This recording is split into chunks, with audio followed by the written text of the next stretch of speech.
ایک شخص ہے وہ بھی آئی پی سی سی احمد دیدات کے اسٹوڈنٹ ہیں. انہوں نے جو ابھی کلیم کیا ہے, آپ چاہیں تو میں اس کا نام بھی لے سکتا ہوں. انہوں نے کہا ہے کہ قرآن کی جو لٹرل میننگز ہیں جو عربک ہیں, عربک میں آپ جب ٹرانسلیٹ کرتے ہیں تو اس کی جو لغت ہے اس سے ہی آپ کو قرآن کو انڈرسٹینڈ کریں. آپ جو تفسیر دیکھتے ہیں یا پھر کچھ حدیث ہیں اس سے آپ اگر دیکھتے ہیں تو وہ قرآن کی انڈرسٹینڈنگ بالکل بدل جاتی ہے. جیسے کہ وہ کہتے ہیں کہ تورات جو ہے وہ موسیٰ علیہ السلام پہ نازل نہیں ہوئی. تو میرا کوشچن یہ ہے کہ پوری کی فاؤنڈیشن ہی جو ہے اس نے ڈسٹرب کر دی ہے کہ جیسے اس نے کہا کہ مسجد اقصیٰ جو ہے وہ فلسطین نہیں ہے بلکہ وہ پیلسٹائن میں ہے. تو یہ جو انڈرسٹینڈنگ ہے کہ آپ کہ قرآن جو ہے وہ صرف قرآن سے ہی سمجھا جا سکتا ہے کیونکہ وہ اللہ نے اس کی جو ہے ذمہ داری لی ہے. باقی تو مین میڈ لوگوں نے کتابیں لکھی ہیں ساری جو اس کا کلیم ہے. تو میری ریکویسٹ ہے کہ اگر آپ اس کو کلیئر کریں اس انڈرسٹینڈنگ کو کہ قرآن کو صرف اسی ٹرانسلیشن سے ہی سمجھا سکتا کیونکہ اس کو قرآن نے وہ اللہ نے اس کی وہ لی ہے.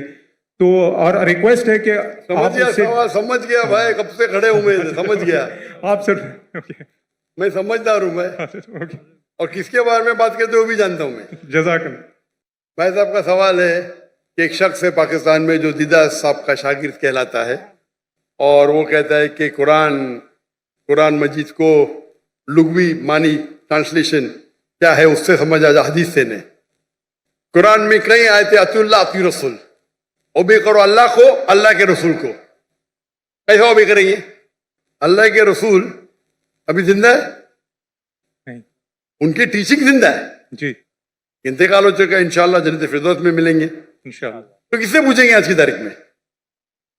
یہ اللہ کا تو کلام ہے نا, جی, اطیعوا اللہ اطیعوا الرسول, obey Allah obey the messenger. کس سے پوچھیں گے؟ کدھر ہے حدیث پوچھو ان سے. سمپل ہے. کوئی بھی اگر قرآن کا بیسٹ کامنٹری قرآن خود ہے اور اللہ کے رسول کی حدیث, دو چیز, قرآن خود اور اللہ کے رسول کی, یہ بیسک ہے. Best is Quran itself. کئی جگہ قرآن میں دو جگہ ذکر ہے, دو commentary, it is called itself. Number 2 اللہ کے رسول کی حدیث. اس کے بعد اینسلری, اور ہو سکتا ہے سائنس, ہو سکتا ہے ٹیکنالوجی, وہ بعد میں آئیں گا. دو بنیادیں اپنے شریعہ کی, قرآن اور حدیث. اور پھر قرآن میں یہ بھی لکھا ہے فَاسْأَلُوا أَهْلَ الذِّكْرِ إِن كُنتُمْ لَا تَعْلَمُونَ. سورہ نحل سورہ نمبر 16 آیت نمبر 43, سورہ انبیاء سورہ نمبر 21 آیت نمبر 7, دو جگہ لکھا ہے. اس سے پوچھو جو ایکسپرٹ ہے. یعنی قرآن میں سارے پرابلم کا. ایک جن نے پوچھا کھانا کیسا پکانا لکھا ہے, میں بولا ہاں لکھا ہے. کہاں لکھا ہے؟ کوک سے پوچھو نا, کوک ایکسپرٹ ہے نا. فَاسْأَلُوا أَهْلَ الذِّكْرِ إِن كُنتُمْ لَا تَعْلَمُونَ. وہ باورچی سے پوچھو, بتائیں کہ کھانا بن گیا ہے. تو قرآن ٹیلی گرافک بک ہے, تو باورچی سے بھی پوچھ سکتے ہیں آپ اگر آپ کھانا پکانا جانتے, برابر نا جی. تو قرآن کے اندر گائیڈ لائن دیے گئے. Best is Quran itself. Number 2 صحیح حدیث. اینڈ اینسلری بھی ہو سکتا ہے. مثال کے طور پہ آپ ایکسپرٹ سے پوچھ رہے, آپ سائنس کا پوچھ رہے. اگر آپ لغا سے کچھ ملتا ہے آپ کو, تو ایک ہوتا ہے کہ قرآن کی تفسیر تھرو قرآن, نمبر 1. ایک قرآن کی تفسیر تھرو حدیث, نمبر 2. قرآن کی تفسیر تھرو لغا بھی ہے.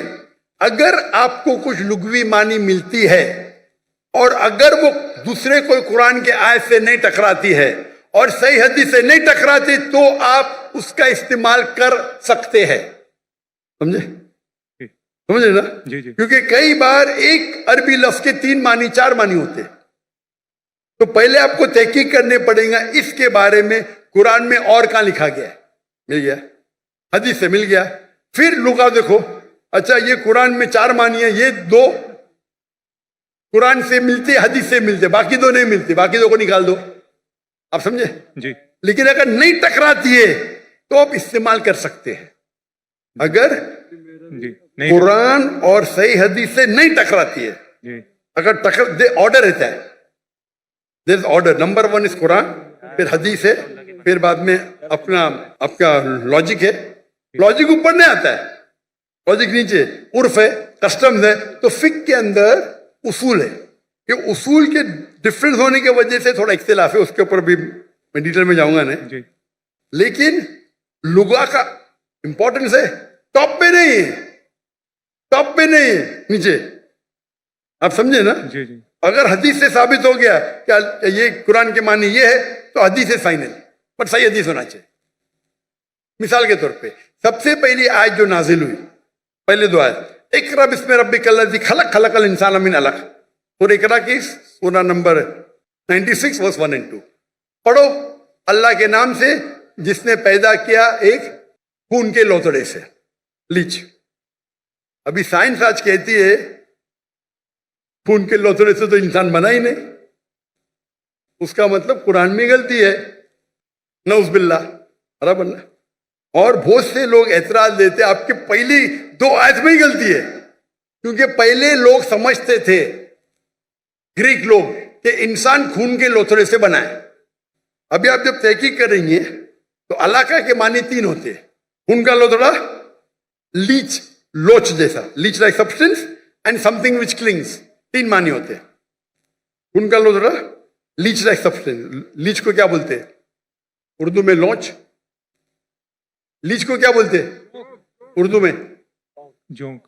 جوک. Joke joke joke.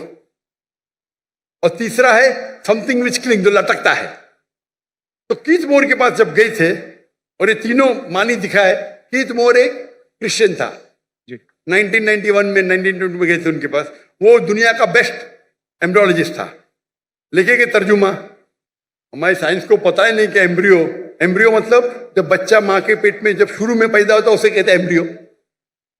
ہماری سائنس تو کہتی نہیں کہ وہ جونک کے جیسا لگتا ہے. وہ مائکروسکوپ میں گیا، شوق ہو گیا، ارے ہاں صحیح ہے بھائی، یہ جوک لگتا ہے. تو اس میں معنی کون سی ہے؟ ابھی علاقہ کی کیا معنی ہے؟ جوک. سمجھ گئے؟ یا بعد میں اس سے پوچھے باقی کے بارے میں کیا ہے؟ نہیں بھائی، بچہ لٹکتا بھی ہے تو دونوں صحیح ہے. بچہ جب ماں کے پیٹ میں رہتا ہے، ووم میں رہتا ہے، تو بچہ لٹکتا ہے تھرو دا امبولیکل کارڈ.